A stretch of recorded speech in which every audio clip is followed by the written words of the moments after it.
This course consists of 10 sections, which are structured in an order that provides a progressive learning experience, enabling you to enhance your understanding of 3D mechanical design in Fusion software.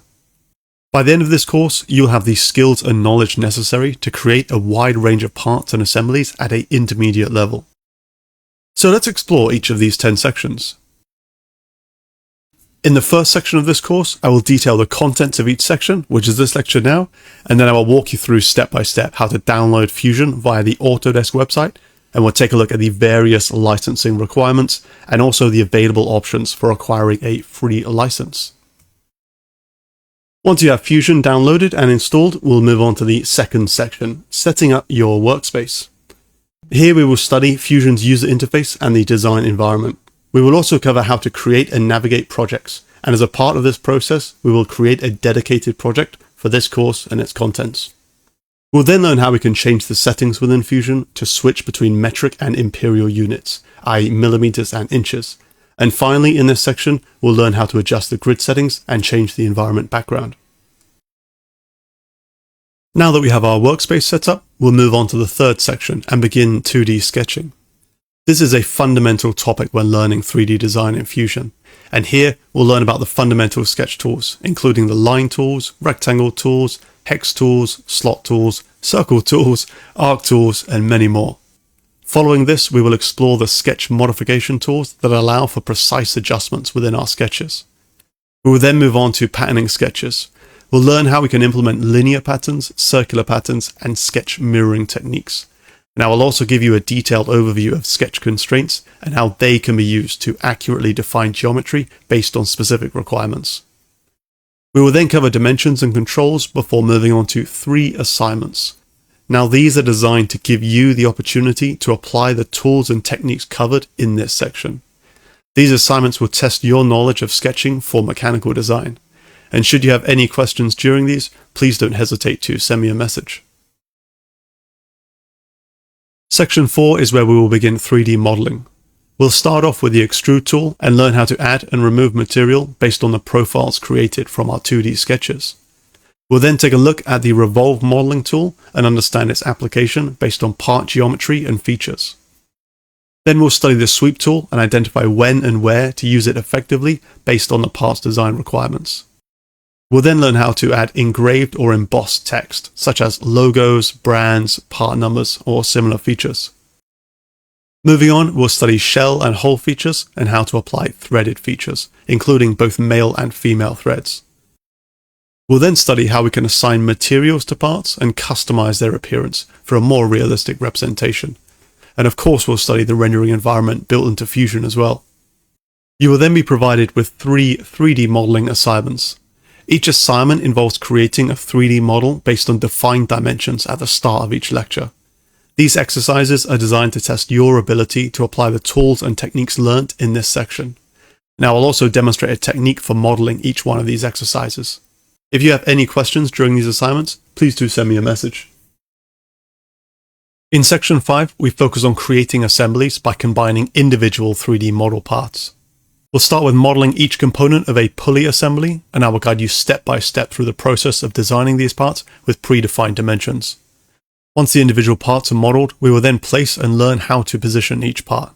After the parts are placed, we will study how to use the joint command and assign the various types of rigid and revolute joints to build the complete assembly.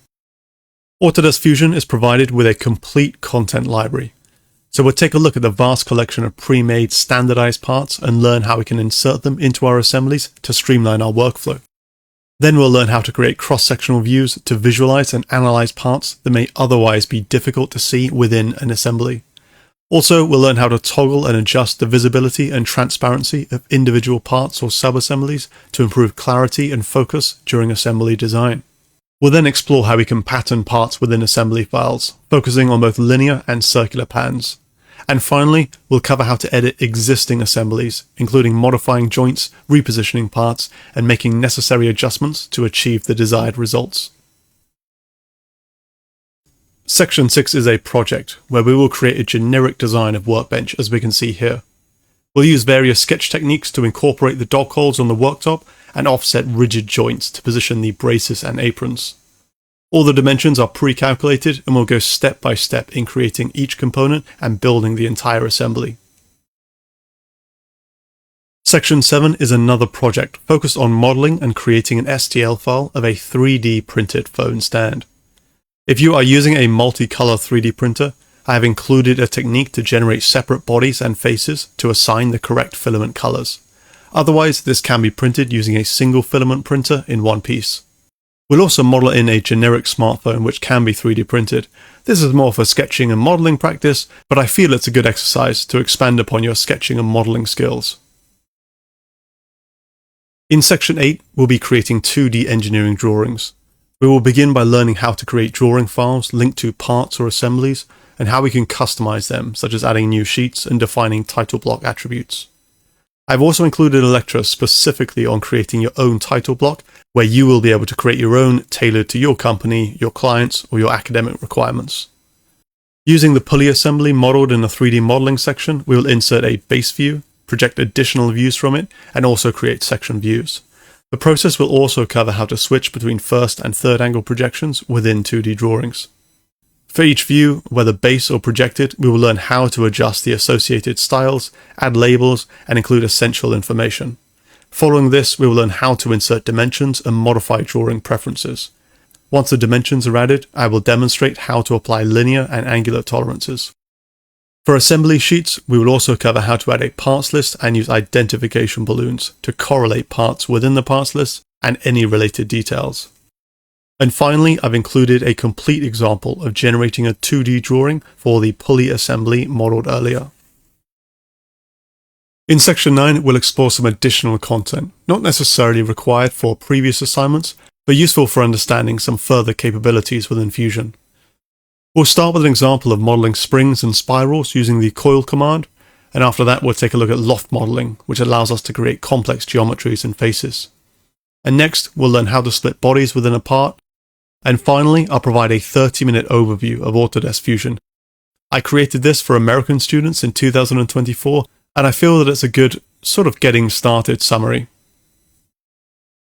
And Section 10, this includes plenty of practice modeling exercises, and it's a good summary of all the tools and techniques learned within this course. All the dimensions for each exercise are provided, so feel free to have a go at modeling these yourselves, and I will also be providing a complete demonstration on how we can model each one of these parts or assemblies. Overall, this course provides a clear and logical overview and structure for learning Autodesk Fusion for professional purposes. Upon completion, you will reach an intermediate level. You will be capable of sketching, modeling, assembling, and creating 2D engineering drawings to professional standards. If you have any questions, please feel free to contact me, and I wish you all the best in your future endeavors in CAD design. So I look forward to seeing you in the course. Thank you.